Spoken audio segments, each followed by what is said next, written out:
Amen, Seigneur Jésus. Je te remercie, Seigneur, de ce que tu es là dans ce lieu, Seigneur. On te remercie, Seigneur Jésus, alléluia, de ce que tu as déjà disposé nos cœurs, Seigneur. On te remercie, Seigneur, pour le bien que tu nous as déjà fait, Seigneur. Et on te remercie encore, Seigneur, de ce que tu veux encore nous parler, nous fortifier, nous faire grandir encore avec toi, Seigneur. Merci parce que tu parles encore à travers ma bouche, à travers ta parole, Seigneur. Glorifie-toi dans ton beau nom, Seigneur. Et fais-nous grandir encore, Seigneur, pour que nous soyons des témoins fidèles. Merci, Jésus. Amen. Gloire à Dieu. Alléluia. Voilà, gloire au Seigneur. Alléluia. Le Seigneur est merveilleux. On est toujours heureux, alléluia, de parler de notre Dieu, de parler encore de ses grâces, de sa miséricorde et de son amour. Alléluia. Alors, ce soir, eh bien, j'aimerais vous parler encore du Seigneur. Alléluia. Et je vous invite à lire un petit passage dans le livre de Matthieu, Évangile selon Matthieu, au chapitre 14. Matthieu, chapitre 14. Voilà, gloire au Seigneur. Et on pourrait lire à partir du verset 22. Aussitôt après, il obligea les disciples à monter dans la barque, le il c'est Jésus, à monter les disciples dans la barque et à passer avant lui de l'autre côté pendant qu'il renverrait la foule. Quand il l'eut renvoyé, il monta sur la montagne pour prier à l'écart, et comme le soir était venu, il était là seul. La barque est déjà au milieu de la mer, était battue par les flots, car le vent était contraire. À la 4e veille de la nuit, Jésus alla vers eux, marchant sur la mer. Quand les disciples le virent marcher sur la mer, ils furent troublés et dirent « C'est un fantôme !» Et dans leur frayeur, ils poussèrent des cris. Jésus leur dit aussitôt « Rassurez-vous, c'est moi, n'ayez pas peur. » Pierre lui répondit « Seigneur, si c'est toi, ordonne que j'aille vers toi sur les eaux. » Et il dit « Viens !» Pierre sortit de la barque et marcha sur les eaux pour aller vers Jésus. Mais voyant que le vent était fort, il eut peur. Et, comme il commençait à enfoncer, il s'écria « Seigneur, sauve-moi !» Aussitôt Jésus étendit la main, le saisit et lui dit « Homme de peu de foi, pourquoi as-tu douté ?» Et ils montèrent dans la barque et le vent cessa. Ceux qui étaient dans la barque vinrent adorer Jésus et dire « Tu es véritablement le Fils de Dieu. » Alléluia. Gloire au Seigneur. Alléluia. Et voyez, je vous ai lu tout ça, juste pour un petit verset. C'est le verset 31. Il dit « Pourquoi as-tu douté ?» Mais je voulais que vous sachiez tout, pour que vous compreniez que si j'ai pris ce passage-là, c'est parce que c'est très important. Pourquoi as-tu douté? Pourquoi il a douté? Parce qu'il y avait le vent? Parce que ça commençait à s'agiter autour de lui? En fait, il a douté parce qu'il ne connaissait pas suffisamment Jésus. Il ne connaissait pas suffisamment Jésus. Et vous savez, c'est quelque chose qu'on remarque beaucoup dans nos églises. Les gens, ils ne connaissent pas suffisamment Jésus. Ils ont entendu parler de lui. Ils ont même peut-être vu des miracles. Parce qu'ils en avaient vu des miracles avant.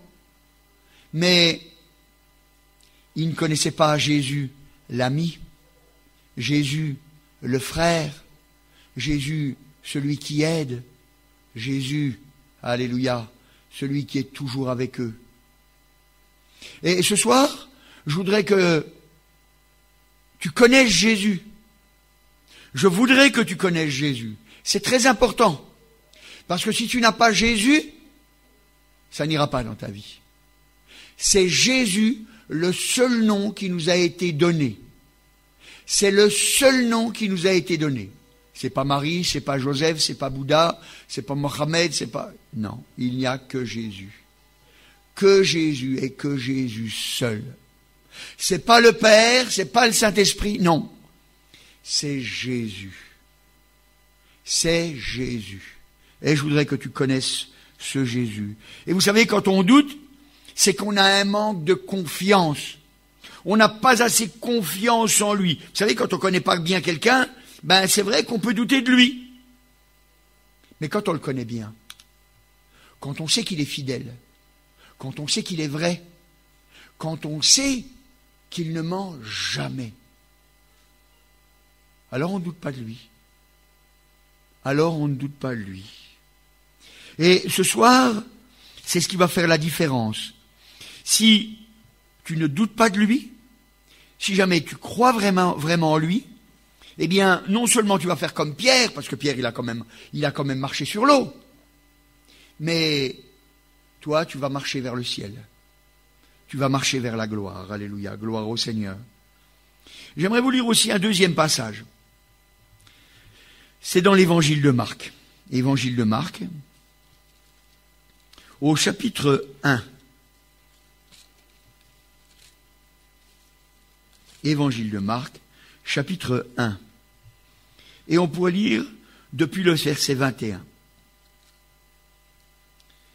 Ils se rendirent à Capernaum, et le jour du sabbat, Jésus entra d'abord dans la synagogue, et il enseigna. Ils étaient frappés de sa doctrine, car il enseignait comme ayant autorité, et non pas comme les scribes. Il se trouva dans leur synagogue un homme qui avait un esprit impur, et qui s'écria, « Qu'y a-t-il entre nous et toi, Jésus de Nazareth? Es-tu venu pour nous perdre? Je sais que tu es le Saint de Dieu. » Jésus le menaça, disant, « Tais-toi et sors de cet homme. » Et l'esprit impur sortit de cet homme en l'agitant avec violence et en poussant de grands cris. Tous furent saisis de stupéfaction, de sorte qu'ils se demandaient les uns aux autres, « Qu'est-ce ceci? Une nouvelle doctrine? Il commande avec autorité, même aux esprits impurs, et ils lui obéissent. » Et sa renommée se répandit aussitôt dans tous les lieux environnants de la Galilée. Alléluia, gloire au Seigneur. Il enseigne au verset 22, il enseigne comme ayant autorité. Il enseigne comme étant autorité. Mais c'est terrible. On entend souvent parler de Jésus, mais on ne le voit pas enseigner comme ayant autorité. Mais nous, on a besoin de le voir enseigner comme ayant autorité. C'est pas une nouvelle doctrine, il a autorité. Là, il est parlé de quelqu'un qui était possédé. Et il a été délivré. Et vous savez, on a besoin de délivrance. Jésus. Jésus. C'est lui qui délivre, alléluia. Il enseigne comme ayant autorité. Et les gens, ils se disent, qu'est-ce que ceci? Qu'est-ce que ceci? Ils se posent des questions. Parce que vous savez, quand on ne doute pas, qu'on croit vraiment en lui, eh ben on peut faire des affirmations. Et à ce moment-là, on est comme Jésus. On peut dire, oui, j'ai un Seigneur qui agit dans les vies. Oui, j'ai un Seigneur qui guérit. Oui, j'ai un Seigneur qui transforme. On a besoin de voir Jésus agir, alléluia.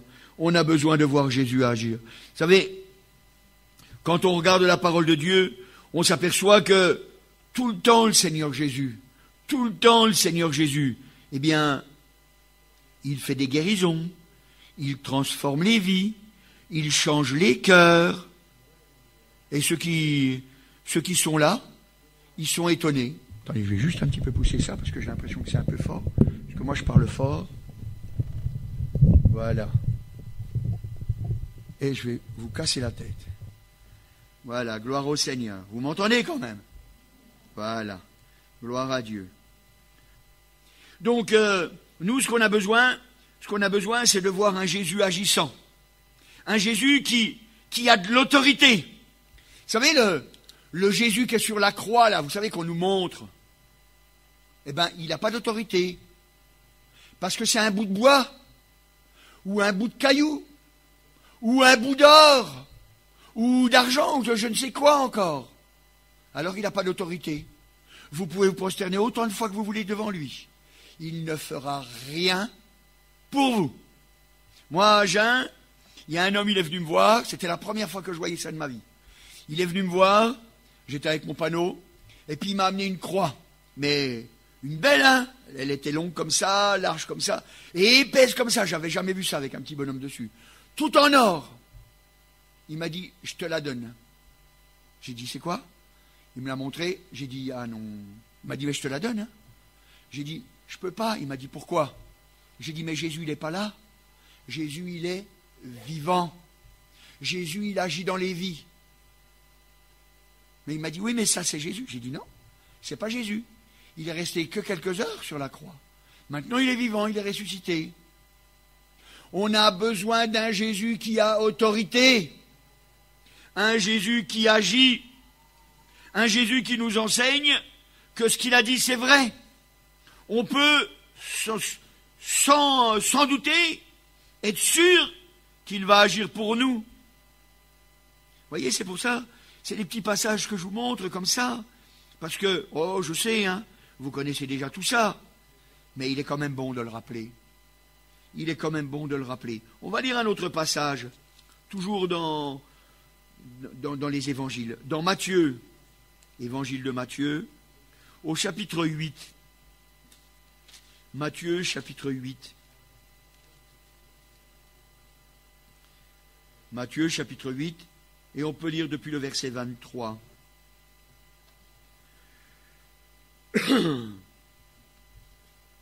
Il monta dans la barque, et ses disciples le suivirent. Et voici, il se leva de la mer une si grande tempête que la barque était couverte par les flots. Et lui, il dormait.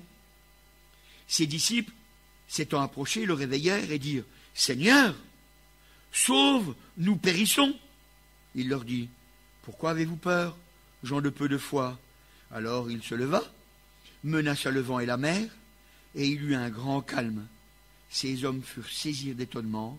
« Quel est celui-ci, disait-il, à qui obéissent même le vent, les vents et la mer. » Alléluia, gloire au Seigneur. Ils furent saisis d'étonnement. Quel est celui-ci, alléluia, qui disait, c'est vrai, il parle même au vent et à la mer, et puis ils sont calmes. Et ils sont calmes, ils sont saisis d'étonnement.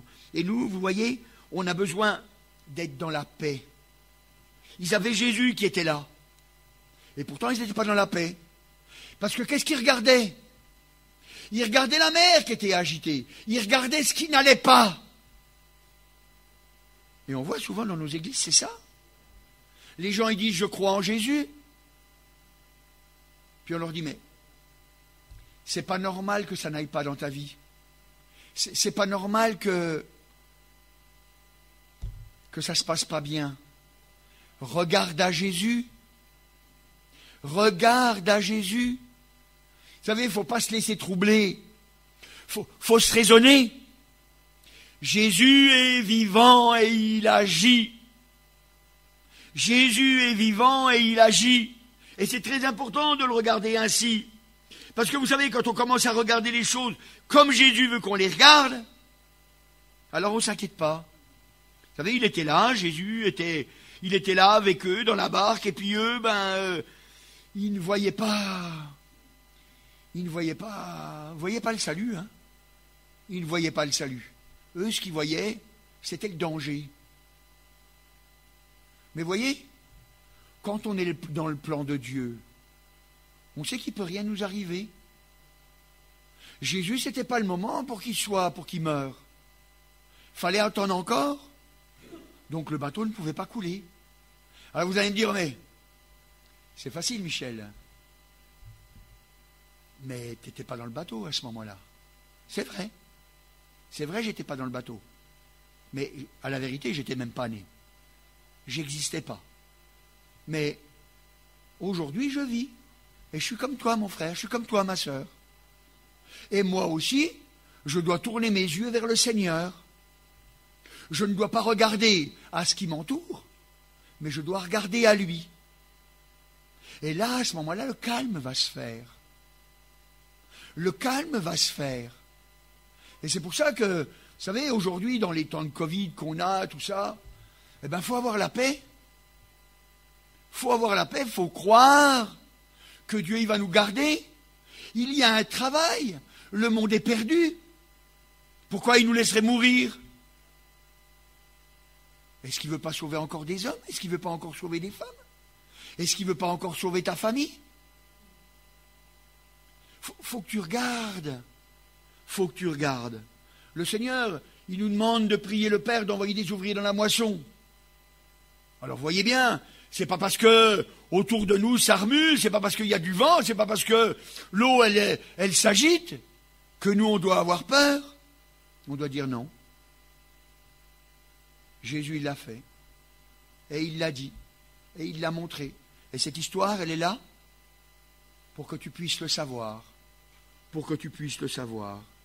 Ils étaient saisis d'étonnement, c'est vrai.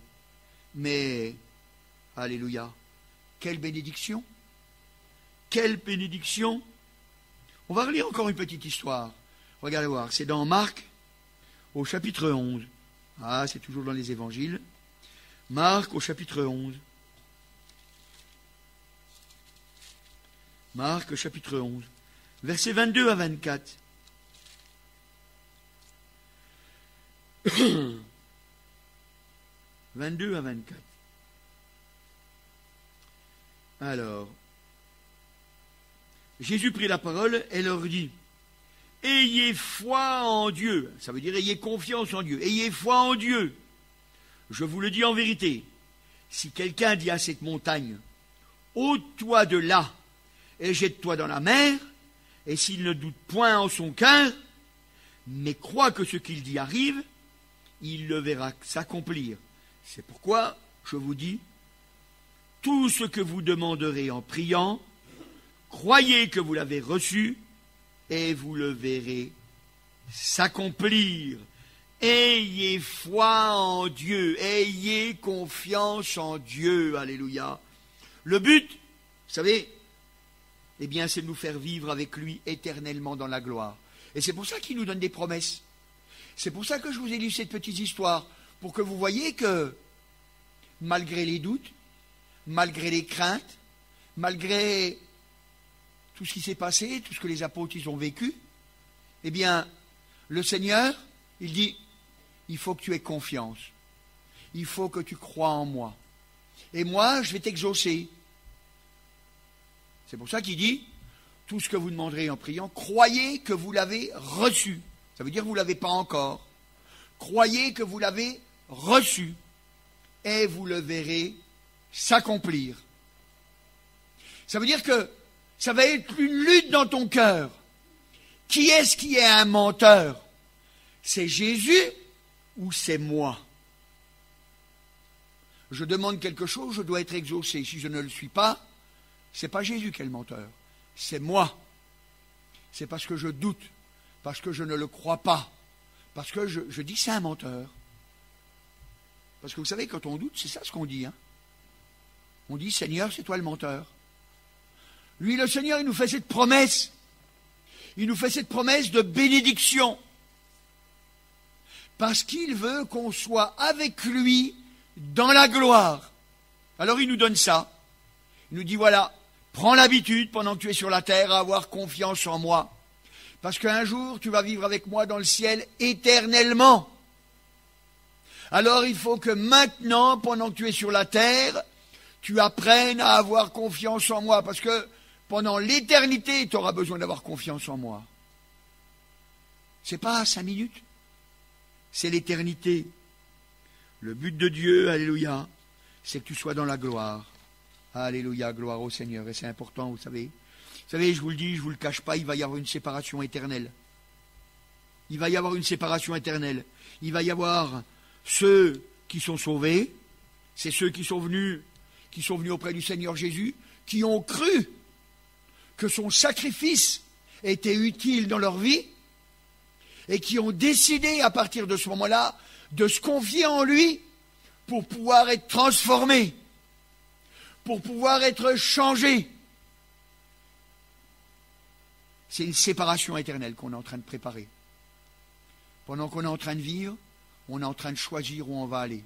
Soit éternellement avec le Seigneur, soit éternellement loin de lui. C'est pour ça, mon frère, ma sœur, tu dois le savoir. D'ailleurs, le Seigneur Jésus, il l'a dit lui-même quand il parlait à ses disciples, pour que nous on le sache aussi dans l'évangile de Jean. Évangile de Jean au chapitre 14, versets 2 et 3. Il dit, « Il y a plusieurs demeures dans la maison de mon Père. Si cela n'était pas, je vous l'aurais dit, je vais vous préparer une place, et lorsque je m'en serai allé, et que je vous aurai préparé une place, je reviendrai, et je vous prendrai avec moi, afin que là où je suis, vous y soyez aussi. Alléluia. Il nous prépare une place. Ça veut dire que pendant ce temps-là, on doit avoir confiance. Tout ce qu'on demande dans la prière, il nous le donne. On doit le croire. On doit s'appuyer dessus. Et c'est pour ça que ça oblige à réfléchir. Seigneur, est-ce que je suis vraiment dans ton plan? Est-ce que je suis vraiment dans ta volonté? Est-ce que c'est vraiment ça que tu attends de moi? Seigneur, j'ai besoin que tu m'éclaires, que tu me parles. Et on lit la Bible. Et on cherche avec sérieux. Parce que on veut être avec lui. Il est en train de nous préparer une place et on a envie d'être à l'endroit qu'il nous prépare. À l'endroit où il nous prépare. Vous savez, des fois, on entend des choses. Vous voyez, par exemple, là, samedi, j'ai discuté avec des gens dans la rue. Et non, c'était pas samedi, c'était avant-hier. Hier ou avant-hier, je me souviens plus. Là, c'était ici. J'ai discuté avec des gens. Et ils m'ont dit, « Ah, mais vous savez, Dieu est amour. Il va tous nous prendre. »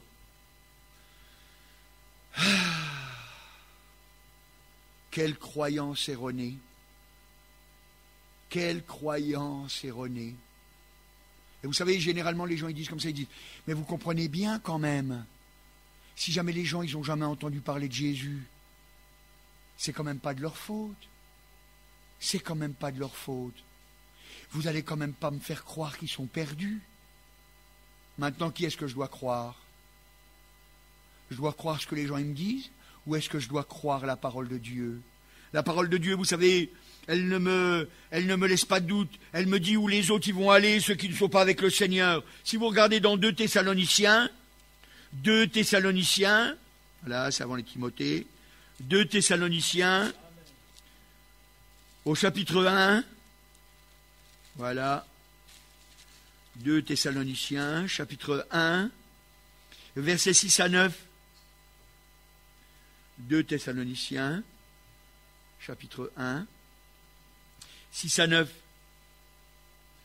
Alors il est marqué, « Car il est de la justice de Dieu de rendre l'affliction à ceux qui vous affligent, et de vous donner, à vous qui êtes affligés du repos avec nous, lorsque le Seigneur Jésus paraîtra du ciel avec les gens de sa puissance, au milieu d'une flamme de feu, pour punir ceux qui ne connaissent pas Dieu et ceux qui n'obéissent pas à l'évangile de notre Seigneur Jésus-Christ.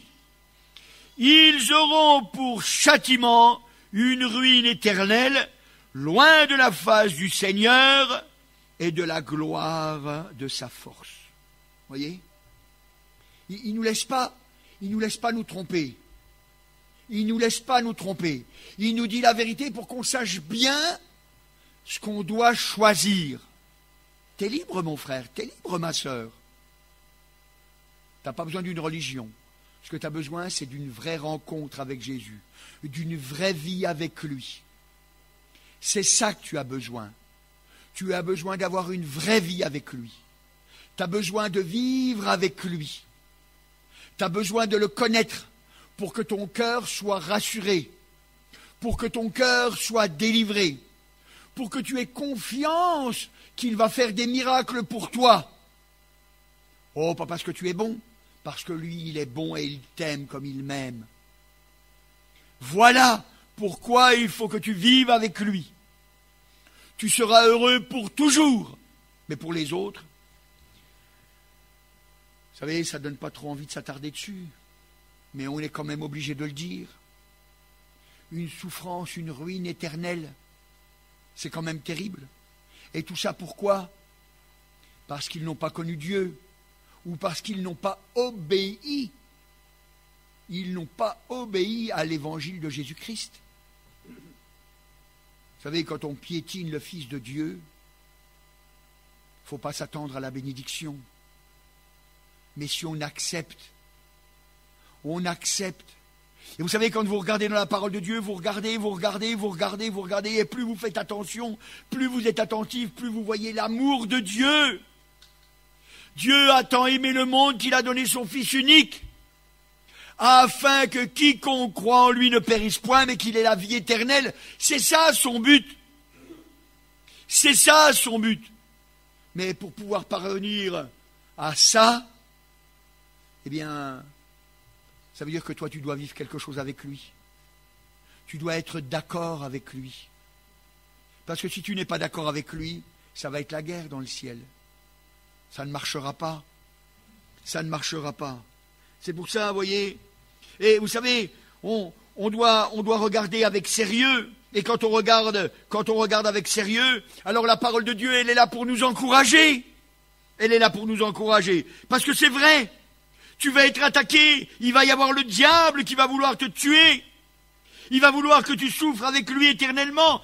Parce qu'il sait que pour lui, il n'y a plus de pardon. Il sait que pour lui, il n'y a plus de changement. Alors ce qu'il veut, c'est te tuer. Parce qu'il essaye de faire souffrir Dieu. Et te souffrir en même temps. Mais la Bible, elle nous dit dans Romains au chapitre 5, Romains chapitre 5, après les Actes des Apôtres, Romains chapitre 5, et au verset 20, 5, 20, il dit, « Or, la loi est intervenue pour que l'offense abonde. Mais là où le péché a abondé, la grâce a surabondé, afin que, comme le péché a régné par la mort, ainsi la grâce règne par la justice pour la vie éternelle par Jésus-Christ, notre Seigneur. » La loi, elle est intervenue pour que l'offense abonde. Mon frère, ma sœur, quand tu vas lire la parole de Dieu, elle ne va pas arrêter de te montrer qui tu es. Vous savez, moi, je le dis, je l'ai déjà dit à Agen, je le dis partout, vous pouvez bien l'entendre. Moi, vous voyez, il n'y a pas longtemps, je pesais 110 kilos. Pas mal. Pas mal. 110 kilos. Quand je me regarde comme ça, je dis, ouais, ça va. Ça va. Et puis quand je me mets devant le miroir, puis je fais comme ça, je dis, oh là, c'est pas le même gars. Celui-là, c'est pas le même que celui-là, hein. Moi, là, j'ai l'impression que c'est... Ouais, il y a une petite bosse, mais bon, ça va. Mais quand je regarde là, j'ai une grosse bosse. Je dis, oh là là, c'est pas le même gars, celui-là, hein. Ben, vous voyez, la parole de Dieu, elle fait pareil, hein. Nous, on a l'impression qu'on est bien, hein. Mais quand on regarde dans la parole de Dieu, ça nous fait ressortir combien on est méchant, combien on n'est pas juste. Et puis, quand on le regarde bien, alors à ce moment-là, on plie les genoux, puis on dit, Seigneur Jésus, j'y arriverai jamais. J'y arriverai jamais. Mais le verset, il continue, hein. Il dit, là où le péché a abondé, oh le gros bide, là où le péché a abondé, la grâce a surabondé. La grâce a surabondé. Il dit, c'est pas ça que je regarde. C'est pas ça que je regarde. Je regarde que tu as les yeux fixés vers mon Fils. Tu regardes à Jésus et tu espères en lui. Tu crois donc en moi. Tu veux véritablement que ta vie change. Eh bien, ça va se faire. Parce que je suis fidèle. Parce que je suis fidèle. C'est pas moi qui parle, hein, c'est le Seigneur, hein, c'est sa parole, hein. C'est sa parole. Et il faut, mon frère, il faut, ma sœur, que tu te souviennes que tu es... tu n'es pas bon, hein. Ce matin, là, on était dans la rue, là, près du supermarché. Il y avait quelqu'un, j'ai discuté avec. Et puis elle m'a dit, cette femme, elle m'a dit, oh, vous savez... Et puis elle a commencé à me parler de celui-ci. Je lui ai dit, je peux vous dire une petite chose? Elle m'a dit, je vous en prie. Je dis, reconnaissez comme ça, entre vous et moi, quand on se regarde droit dans les yeux, comme ça. Reconnaissez quand même que vous êtes pourris. Et puis il y a quelqu'un qui passait, puis il fait... Puis j'ai dit, c'est vrai, quoi, faut bien dire la vérité aux gens. Vous aussi, d'ailleurs, vous êtes pourris. Il est passé, hein, il est passé. 10 minutes après, il est revenu, puis j'ai rediscuté avec lui, puis j'ai discuté avec elle. Et puis, ils en ont convenu que c'est vrai, de toute façon, à un moment donné, on est bien le pourri de quelqu'un. On est bien le pourri de quelqu'un. Mais oui, mais vous savez, on doit reconnaître ce qu'on est si jamais on veut que Dieu nous change. Vous savez, quand on est malade, et qu'on sait quelle est la maladie, on peut soigner la maladie. Si on est malade et puis qu'on ne sait pas c'est quoi, bon, on ne peut pas, hein. Moi, je connais quelqu'un, il a fait un check-up, comme ils disent là. Hein. Il a fait un check-up, il n'a rien. Puis lui, il se sent malade. Ah, ça va pas. Au médecin, il a dit, moi, nous, on regarde, on n'a rien, on voit rien. On voit rien. Ils ne peuvent pas lui donner des médicaments, ils ne peuvent pas lui donner, ils ne savent pas. Ben, mon frère, ma soeur, quand tu reconnais, ben, tu peux croire qu'il va y avoir une solution. D'ailleurs, le Seigneur, qu'est-ce qu'il nous dit? Dans 1 Pierre, vous savez, Pierre, c'est celui qui a renié le Seigneur Jésus. Vous savez, c'est celui qui a dit, moi, jamais! Les autres, sans aucun doute, mais moi, jamais! Jamais, moi, je mourrai avec toi, mais moi, jamais! Et qu'est-ce qu'il dira? Dans 1 Pierre, au chapitre 5 et au verset 10. 1 Pierre, chapitre 5 et au verset 10. Le Dieu de toute grâce, qui vous a appelé en Jésus-Christ à sa gloire éternelle, après que vous aurez souffert un peu de temps, vous perfectionnera lui-même. Il vous affermira, il vous fortifiera, il vous rendra inébranlable. Il vous rendra inébranlable. C'est pour ça, mon frère, ma soeur, tu ne dois pas douter. Jésus, alléluia, il a dit, tu demandes quelque chose? Crois que c'est vrai, que le Seigneur va t'exaucer. Crois que c'est vrai. N'aie crainte. Si jamais c'est pas bon pour toi, il saura te le dire. C'est lui qui a créé la bouche, il pourra te parler. C'est lui qui a créé les oreilles, il pourra t'entendre. C'est lui qui a créé la vue, il pourra te voir. Faut que tu aies confiance. Vous savez, c'est ça qu'on a besoin. Aujourd'hui, on a besoin que les gens ils aient confiance dans le Seigneur. Vous savez, des fois, les gens, ils n'ont pas confiance pour plein de choses. Pour plein de choses. Par exemple, vous voyez, dans les églises, eh bien, on s'aperçoit qu'il y a beaucoup de jeunes qui sont partis. Hein. Il y a beaucoup de jeunes qui sont partis. Et moi, je vais vous dire pourquoi ils sont partis. Ben, ils sont partis parce qu'ils se sont dit qu'ils allaient trouver quelque chose d'autre, ailleurs, de mieux. Et je vous dis la vérité, hein. Même que je ne sais pas où ils sont. Moi, je vous le garantis, ils n'ont pas trouvé mieux. Ils n'ont pas trouvé mieux. Parce que là où le Saint-Esprit nous met, c'est là le meilleur. C'est là le meilleur. Moi, vous savez, à Agen, des fois, il y a des gens qui viennent d'autres églises. Et puis moi, je leur dis, le Saint-Esprit t'a envoyé dans telle église, c'est là que ton pasteur, il prie pour toi. C'est là qu'il faut que tu restes. Il faut que tu pries pour ton pasteur. Puis vous savez, généralement, ils viennent et puis ils vous disent encore des trucs sur leur pasteur. Je dis, si jamais le Seigneur, il t'a montré, puisque tu dis qu'il est comme ça, eh ben, c'est pour que tu plies les genoux pour lui, pour que tu pries pour lui, pour que Dieu bénisse encore. Dieu, il t'a fait confiance. Ben, aie confiance qu'il va le changer, aie confiance que ça va changer. Vous savez, aujourd'hui, dans nos églises, ce qu'on a besoin, c'est de frères et de sœurs qui se mettent à genoux et qui aient confiance. Tu dis, Seigneur, tu vois, on a beaucoup souffert, mais maintenant, on a besoin que tu nous relèves. Comme le peuple d'Israël, vous savez, il a été éparpillé plusieurs fois. Et puis à chaque fois, Dieu l'a relevé. Mon frère, ma sœur, il faut que tu t'appuies sur la parole de Dieu, que tu n'aies pas peur. Dieu, il veut sauver des âmes. Il veut t'utiliser. Il veut t'utiliser. Il a dit que si jamais les gens ils se taisaient quand ils rentraient dans Jérusalem, eh bien même les cailloux ils crieraient. Ben, t'es plus qu'un caillou. T'es plus qu'un caillou. Parle, prie, lutte, persévère, crois. Aie confiance, appuie-toi sur le Seigneur. Seigneur, tu m'as dit que si je demandais quelque chose selon ta volonté, tu m'exauçais. Est-ce que c'est pas ta volonté, Seigneur, qu'il y a des âmes qui se convertissent? Est-ce que c'est pas ta volonté, Seigneur, que ton Église grandisse en amour, en charité, en foi, etc. Mais Seigneur, c'est ta volonté, je peux m'appuyer sur ta parole. Tu n'es pas un menteur, je m'appuie sur toi. Je sais que ta gloire va paraître. Je te remercie, Seigneur, de ce que tu m'as béni, de ce que tu as entendu ma prière, de ce que tu relèves notre assemblée. Vous savez, c'est ça qu'il faut faire. C'est un choix éternel qu'on est en train de faire. Un jour, mon frère, un jour, ma sœur, tu seras béni dans le ciel. tu seras béni dans le ciel. Alors vous savez, je voudrais dire une chose en particulier pour les sœurs.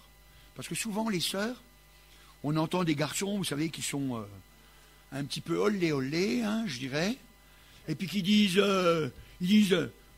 femmes, soyez soumises. La femme à la cuisine. Hein, moi, je l'ai entendu ça chez moi. C'est pour ça, hein, c'est des choses qu'on entend souvent. Hein. Eh bien, vous savez, moi, j'ai des filles. Hein. Moi, je leur ai dit à mes filles, je leur ai dit, quand vous êtes nés, vous n'avez pas choisi. Vous n'avez pas choisi d'être une fille. Quand je suis né, je n'ai pas choisi d'être un garçon. Mais je sais une chose, c'est qu'aujourd'hui, acceptez la place que le Seigneur vous donne. Acceptez la place que le Seigneur vous donne. Et un jour, vous serez dans la gloire. Et vous verrez, vous serez sûrement peut-être plus bénis que certains garçons qui ont dit la femme à la cuisine. Alors c'est pour ça que ce soir, vous savez, je voudrais que vous compreniez qu'on a besoin de toutes les forces. Les hommes, les femmes. On a besoin d'hommes et de femmes qui prient, qui luttent. Dieu, il n'a pas dit que la femme, elle n'avait pas le droit de prier. Hein. Dieu, il n'a pas dit que la femme, elle ne serait pas exaucée. Hein. L'homme et la femme peuvent prier, peuvent demander pour que les cœurs s'ouvrent, pour que des âmes se lèvent. On a besoin. On a besoin. Vous savez, quand on regarde dans l'église, on s'aperçoit quoi? On s'aperçoit que les pasteurs y vieillissent. Mais ne soyons pas la génération qui a fait que l'évangile se soit arrêté. Soyons la génération qui ont dit oui, je crois en toi, Seigneur, que tu vas faire lever des gens qui vont continuer. Et si jamais il y a l'enlèvement avant, eh ben on partira tous dans la gloire et on sera bénis. Et si jamais il n'a pas lieu, eh ben au moins l'évangile continuera. Et c'est pour ça que c'est important. Il faut que tu aies foi. Il faut que tu aies confiance. Et plus tu feras des expériences avec Jésus, plus ton cœur, alléluia, il va être dans la joie. Plus ton cœur, alléluia, il va être rassuré. J'ai un Dieu qui répond, un Dieu qui agit, un Dieu qui transforme, un Dieu qui guérit. Cet après-midi, je voudrais, alléluia, que tu comprennes, alléluia, que le Seigneur est notre aide. Il nous rendra inébranlables, même si le diable dit que tu n'es pas bon. Eh ben oui, tu peux lui dire oui, je suis pas bon. Et c'est pour ça que je m'appuie sur Jésus. Je suis pas bon parce que j'ai besoin de lui. La grâce a surabondé. Et c'est comme ça, alléluia. Alors ce soir, tu peux peut-être chanter ce petit chant. Le Seigneur est mon berger. Alléluia. Le Seigneur est mon berger, réjouis-toi mon âme, car il te fait reposer auprès des eaux calmes. Réjouis-toi mon âme, et je le proclame, alléluia, alléluia. Oh, vous avez du mal. Alléluia, alléluia. Oui, partout je le chanterai. Alléluia, gloire au Seigneur. Alors, ce soir, je veux faire un appel. Parce que vous savez, un jour, moi je me souviens, le serviteur de Dieu, le frère Canel, il avait dit comme ça, il a dit qu'il y avait un homme de Dieu qui n'avait pas fait un appel, il s'est dit, oh, c'est bon, on verra demain. Et puis dans la nuit, il y avait quelqu'un qui était mort. Et puis il a dit, à partir de ce jour-là, j'ai toujours compris qu'il fallait que je fasse un appel. Et moi, vous savez, je prends les bonnes choses, je crois qu'il faut faire un appel. Je ne sais pas ce qu'il y a dans ton cœur. Mais je sais une chose, c'est que tu peux être rendu inébranlable, mais il faut que ce soir, tu t'engages. Alors ce soir, est-ce que tu veux t'engager, avoir confiance pour que tu puisses voir Dieu agir dans ta vie? Si tu veux le faire, alors je te demande de te lever là, sur place, afin que tout le monde voit que tu t'engages. Oui, Seigneur, tu vois, Seigneur, ils n'ont pas peur, ils voient bien, Seigneur, que c'est toi qui regardes, que c'est toi qui agis dans les vies et dans les cœurs, Seigneur. Oui, fais une œuvre, Seigneur Dieu, alléluia. Il y en a d'autres encore qui doivent se lever, alléluia. Prenez courage, alléluia. Oui, Seigneur, amen. Pose ta main, Seigneur, et garde encore pour le ciel que ce soit un témoignage, Seigneur. Merci, agneau de Dieu, pour ta bonne grâce. Merci pour ta miséricorde, Seigneur Dieu. Amen, amen. Gloire à Dieu. Merci, Seigneur.